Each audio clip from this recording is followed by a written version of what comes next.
Throughout history, every leap in human civilization has been tied to one thing: the way we process and share information. The invention of writing, the rise of religions, the spread of the printing press, the birth of mass media. Each step changed who held power, how societies were organized, and what people believed was true. But today, we are standing at the edge of a transformation so radical, Yuval Noah Harari calls it nothing less than the birth of an alien intelligence. Not from outer space, but from algorithms, from machines, from artificial intelligence. The title of this video is Understand AI or Regret Later. And I mean it. Because if we fail to grasp what's happening, we may lose not only control over our technologies, but over our very sense of reality, our democracies, and even our humanity itself. Look, technology has always been disruptive. Steam engines disrupted labor, electricity disrupted industry, the internet disrupted communication. But artificial intelligence isn't just another tool. It's the first technology in history that doesn't merely extend human muscles or speed up human communication. It thinks, it decides, it creates. And as Harari explains in his book, Nexus, A Brief History of Information Networks from the Stone Age to AI, this means AI could become the most powerful information network humanity has ever built. A nexus not controlled by us, but potentially controlling us. That's why I want you to pay close attention. Because history shows us one thing: those who fail to understand the new nexus of power are the ones left behind. Or worse, ruled by it. The choice isn't whether AI will change our world. It already has. The choice is whether we understand it, shape it and direct it, or whether we let it shape us in ways we'll regret forever.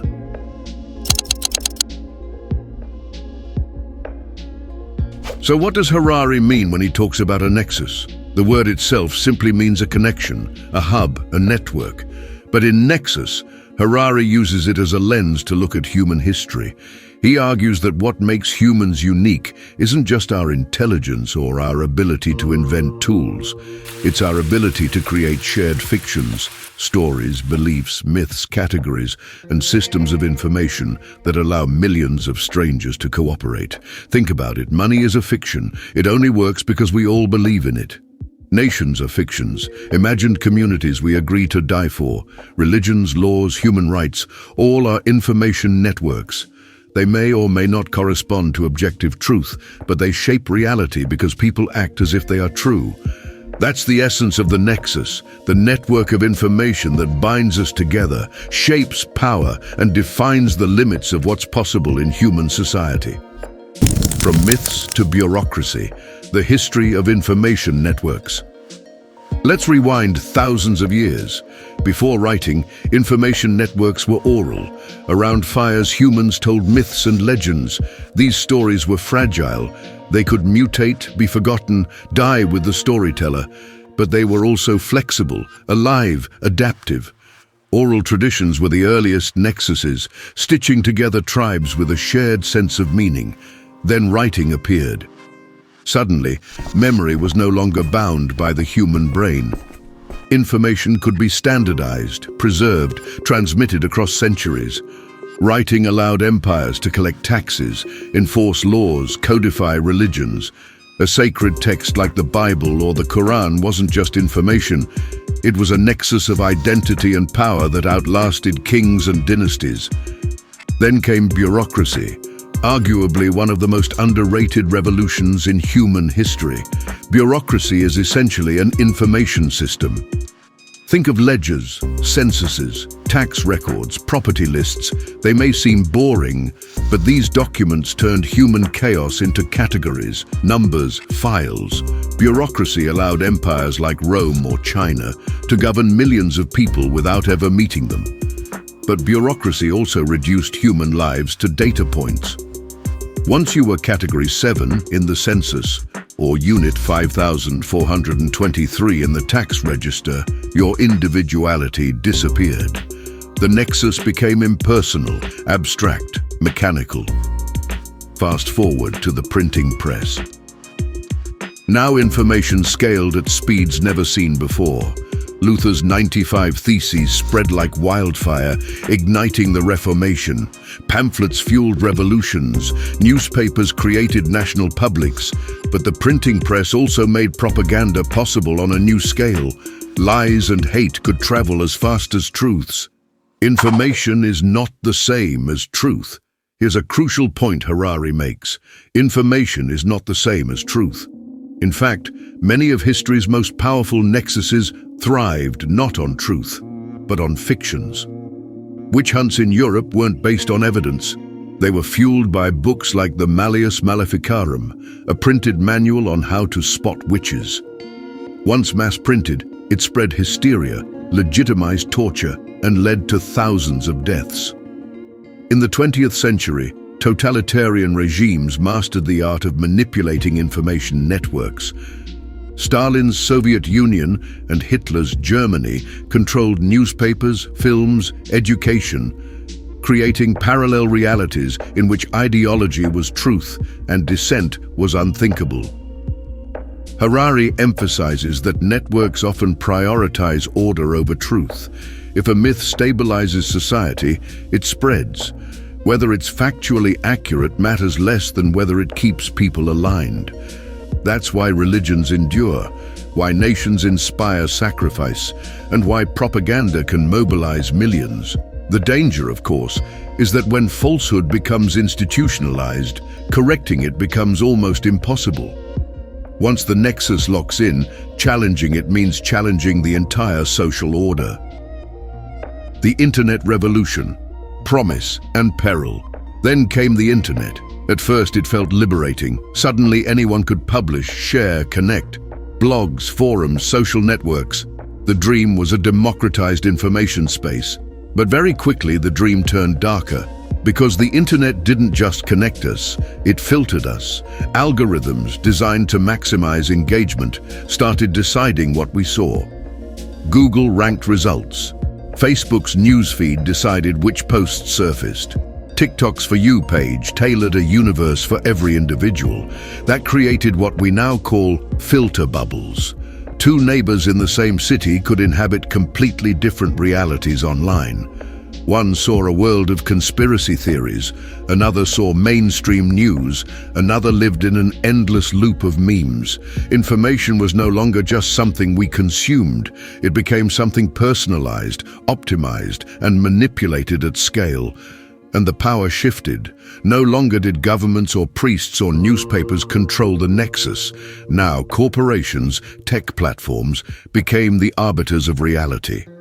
In Harari's view, this was the warning sign. The nexus was evolving again, and its next form would be even more radical. Enter artificial intelligence, the birth of an alien intelligence.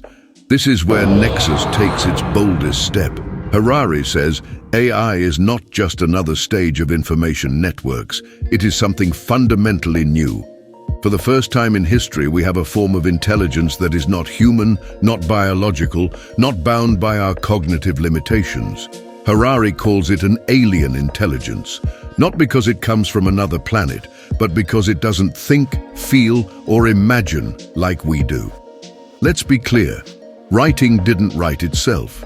Printing presses didn't choose what to print. Bureaucrats still needed to interpret categories. Even algorithms on social media were designed by humans. But AI systems can now generate their own outputs. They can write, draw, compose, design, and even decide, without us scripting every step. That means, for the first time, the nexus might not be human-centered. Imagine a network where the stories aren't told by humans, the decisions aren't made by humans, and the categories aren't defined by humans. That's what AI represents, a shift from human-centered information networks to machine-centered ones. And here's the scary part. Once machines start generating the stories we believe in, the images we trust, the news we consume, how do we even know what's real anymore?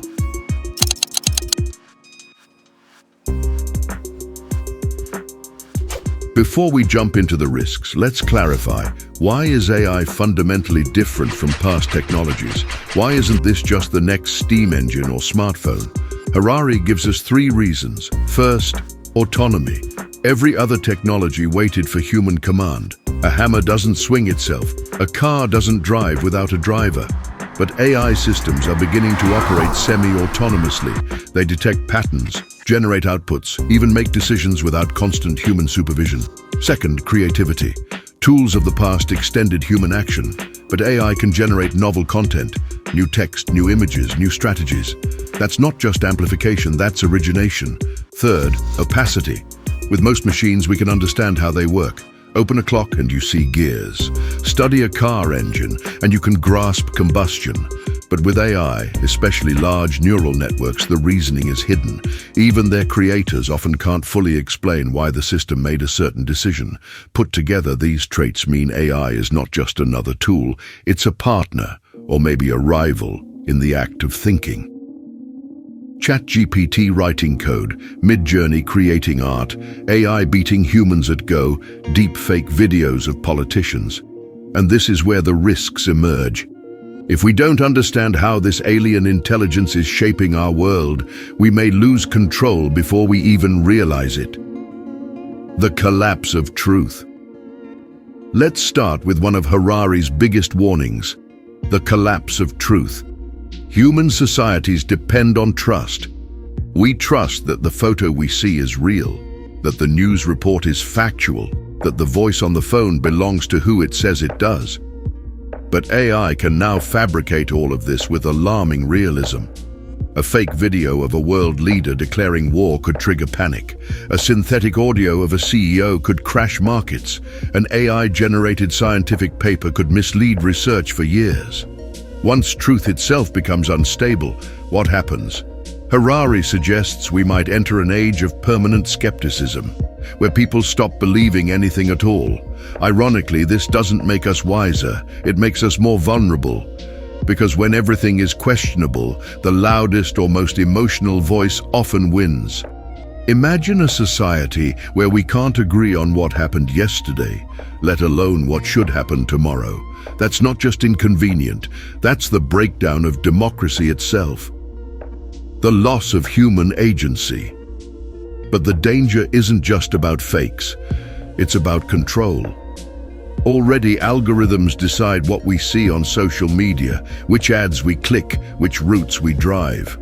Harari points out that this is a form of outsourcing our agency. Step by step, we are training ourselves to defer to machines. What should I watch? Netflix decides. What should I buy? Amazon recommends. Who should I date? Tinder swipes. What should I think? Twitter trends. The more we rely on AI to filter reality, the less practice we have in making decisions ourselves. And here's the terrifying twist. If the AI learns our psychology well enough, it doesn't just respond to us, it can predict us, even nudge us, even manipulate us. Imagine a system that knows your fears, your triggers, your insecurities. That system could guide your choices without you ever realizing it. That's not science fiction, that's advertising today, but on steroids. The risk isn't that AI will take away our free will overnight.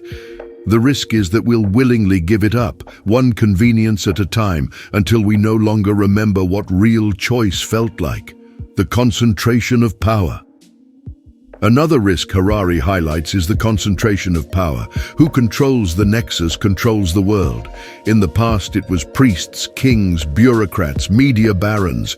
Today, it may be tech companies and governments with access to the most advanced AI systems.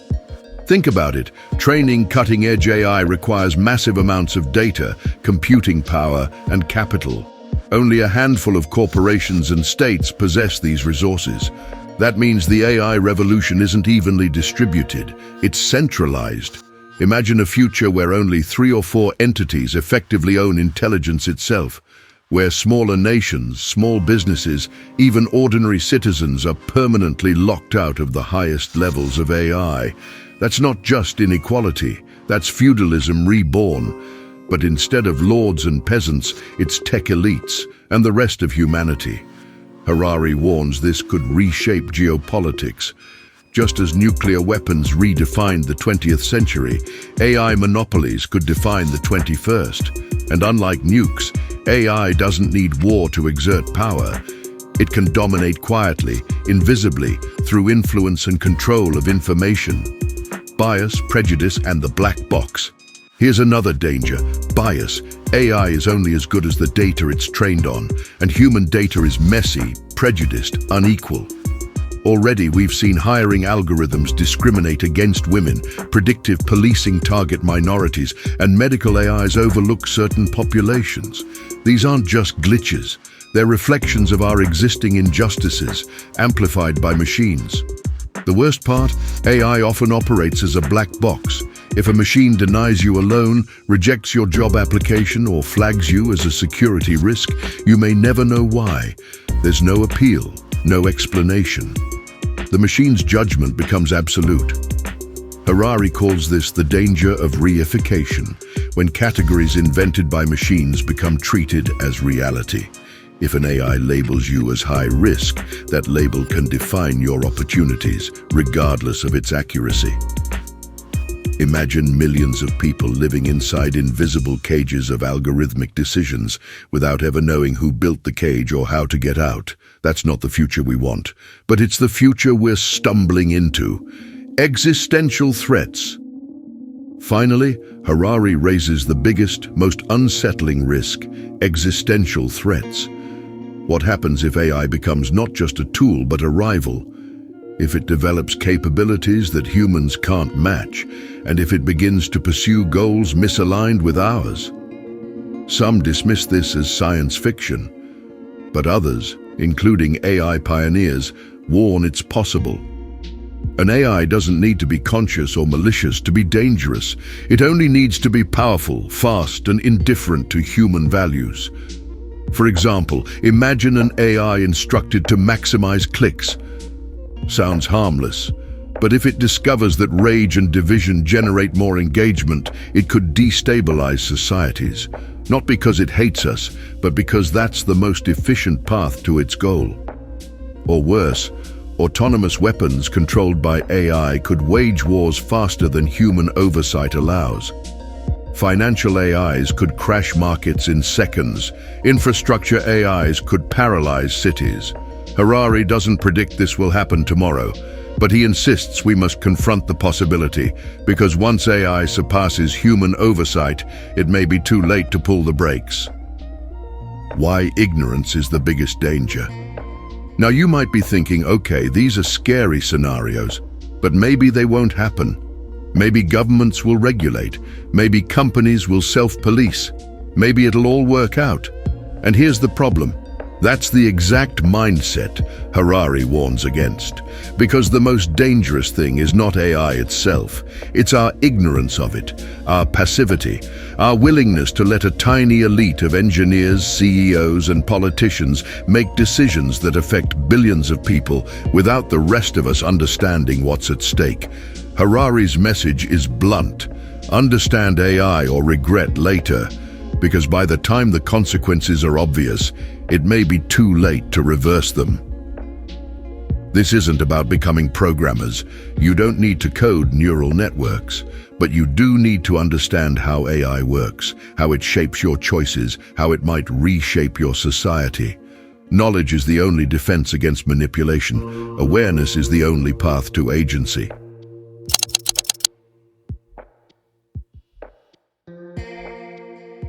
So far, we've explored the risks, the collapse of truth, the erosion of human agency, the concentration of power, algorithmic bias, and even existential threats.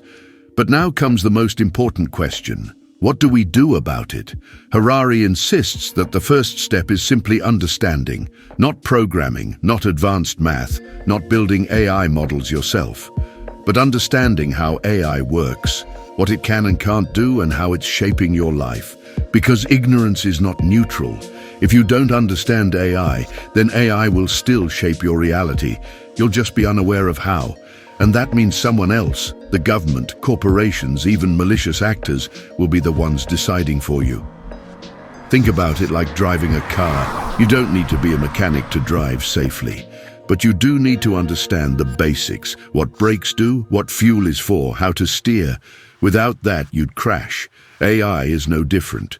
You don't need to be an engineer, but you do need literacy, or you'll be lost in the dark. Lessons from history, myths, printing, and propaganda. Harari reminds us, every time humanity has faced a new nexus, those who understood it gained enormous power. When priests mastered writing, they became gatekeepers of sacred texts. When bureaucrats mastered ledgers, they ran empires. When industrialists mastered print and radio, they controlled public opinion. And when dictators mastered propaganda, they mobilized entire nations. The same pattern will play out with AI. Those who understand it, even at a basic level, will be equipped to question it, resist manipulation, and push for accountability. Those who don't will be like peasants in the Middle Ages, living inside a system they can't see, let alone challenge. The risk of being passive spectators. Here's the real tragedy Harari fears: that most people will simply be passive spectators in the AI revolution. We already see it. Millions of us scroll endlessly through feeds without asking, who decides what I see? Why am I being shown this ad? Why do I feel angrier, more anxious, more divided after an hour online? And if we don't ask these questions now, what happens when AI-generated content saturates the internet? When most of what we consume, news articles, videos, even conversations, is written not by humans but by machines. If we just accept it, shrug our shoulders and move on, then we're not shaping the future. We're surrendering to it. And surrender, Harari warns, always comes with regret. The moral cost of ignorance. Harari pushes us to think not just about personal risks, but collective ones. Because when people fail to understand the nexus, they don't just risk their own freedom, they risk everyone else's too. When citizens failed to question propaganda, fascism rose. When people ignored how colonial bureaucracies categorized populations, entire societies were exploited. When we failed to regulate industrial pollution, the environment paid the price. Today, if we fail to grasp how AI works, the cost could be democracy itself. The cost could be human dignity.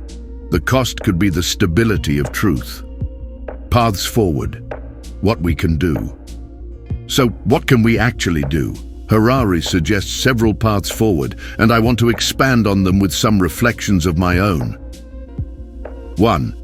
Education and literacy. The first step is AI literacy. Every citizen needs to understand the basics, not just engineers, not just politicians, everyone. This means schools must teach how algorithms work, how biases creep in, how to spot AI-generated content. Adults must stay curious, not intimidated. Parents must help children question what they see online. Literacy is empowerment. Without it, people are easy prey. 2. Transparency and accountability. We must demand transparency. If an AI system makes a decision that affects your life, a loan, a job, a parole hearing, you deserve to know how it works. You deserve the right to challenge it. No system should operate in total secrecy. Accountability must be built in, just as it is in courts, governments, and journalism. Machines must serve society, not rule it. 3. Regulation and governance. AI is too powerful to be left to the free market alone. We need governance structures, international agreements, watchdogs, and checks, just like we had for nuclear power or human rights. Otherwise, the most ruthless actors will set the rules. And as history shows, that rarely ends well. 4. Decentralization. One of Harari's greatest fears is monopoly, where a handful of tech giants or governments control AI. To counter this, we need decentralization. Open source models, community-driven projects, democratized access to AI tools. The more distributed intelligence is, the harder it is for a single entity to dominate humanity. 5. Human-centered ethics. Finally, We must insist that AI serve human values, not profit alone, not efficiency alone, not surveillance or control. That means embedding ethics into code. That means global conversations on what we want AI to do and what we refuse to let it do. Because the question isn't just what AI can do, but what it should do. Choosing our future. Harari is clear. The future is not predetermined. AI is a tool. And like every tool in history, it can build or destroy. Imagine AI curing diseases, accelerating science, helping us fight climate change, and giving us more time for creativity and connection. That's possible. But also imagine AI dividing societies, replacing jobs without safety nets, spreading lies, entrenching dictatorships, and stripping humans of agency. That's possible too. Which path we take depends on what we do now, on whether we stay passive or become engaged, on whether we close our eyes or choose to understand. A call to awareness. Let's be clear. Harari doesn't give us a neat checklist of solutions, because there are no easy fixes. The AI revolution is messy, complex, and evolving faster than laws or norms can keep up. But he does give us a clear choice. Either we understand AI and engage with it consciously, or we wake up in a future built by others, for their interests, not ours. That's why this isn't just another tech story. It's the defining human story of our century. And the worst thing you can do is look away.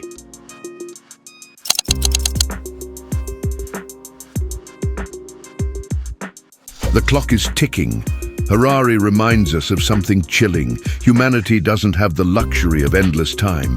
With climate change, with nuclear weapons, with pandemics, we always said, we'll deal with it later. And later often came too late. AI is no different, except it's moving faster than anything we've ever seen. In just a few years, we've gone from clumsy chatbots to systems writing essays, generating art, passing medical exams, even designing proteins. What happens in 5 years, 10, 20? If we wait until the full consequences are obvious, it will already be too late to undo them.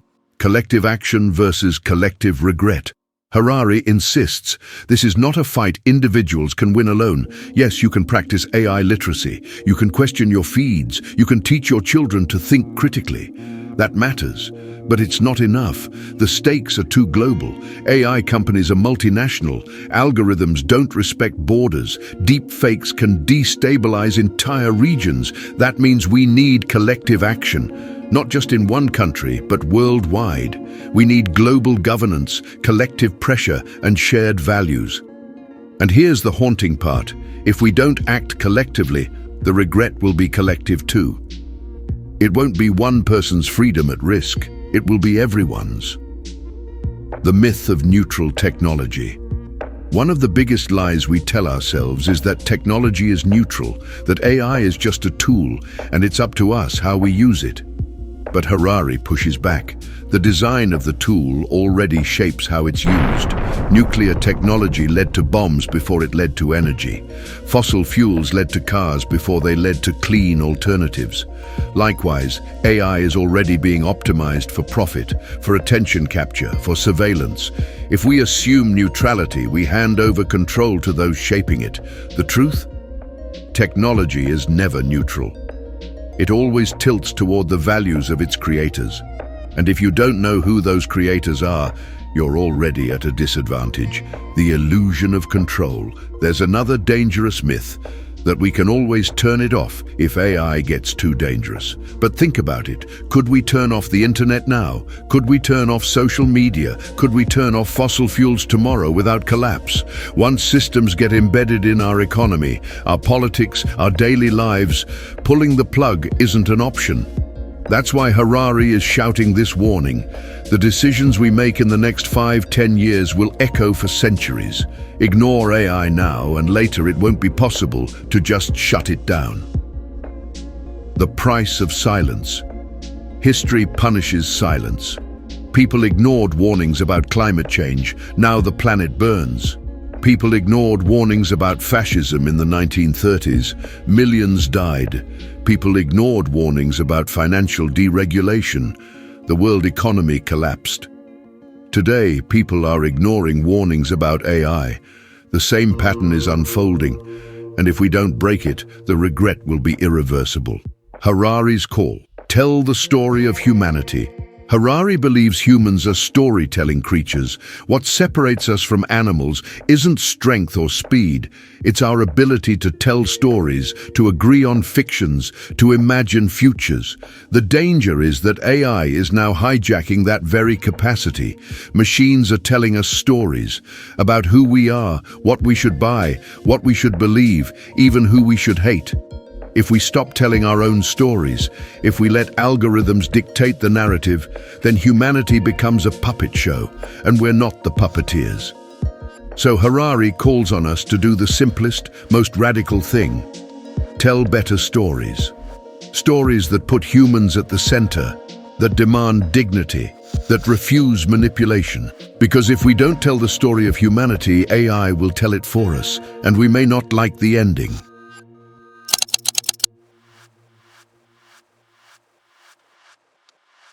You might be thinking, what can I, one person, actually do?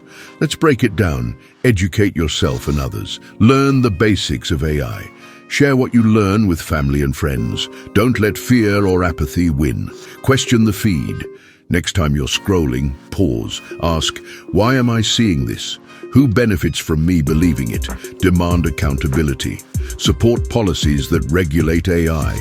Push leaders to ask the hard questions. Stay vocal. Support ethical AI. Seek out projects that are open source, transparent, and human-centered. Encourage decentralization. Stay human. This one's vital. Spend time in real conversations, in communities, in creativity. Don't outsource your entire identity to machines. The future we can still choose. We stand at a fork in the road. Down one path, a world where AI helps us cure diseases, reverse climate change, and unleash human creativity. Down the other, a world where truth collapses, freedom vanishes, and a handful of corporations or governments control humanity through invisible strings. Both futures are possible. The only difference is whether we understand, engage, and act now, or whether we look away and regret later. Harari puts it bluntly: if you don't understand AI, you risk becoming obsolete. Not in the sense of losing your job, though that might happen too, but obsolete as a citizen, obsolete as a decision maker, obsolete as a shaper of your own destiny. That's the real warning, and it's not science fiction. It's happening now. Understand or regret. The choice is yours. Ignore AI and you will live in a future written by someone else for their benefit, not yours. Understand AI, even a little, and you reclaim your agency, your story, your place in the human project. This isn't optional. This is the defining literacy of the 21st century. Understand AI or regret later.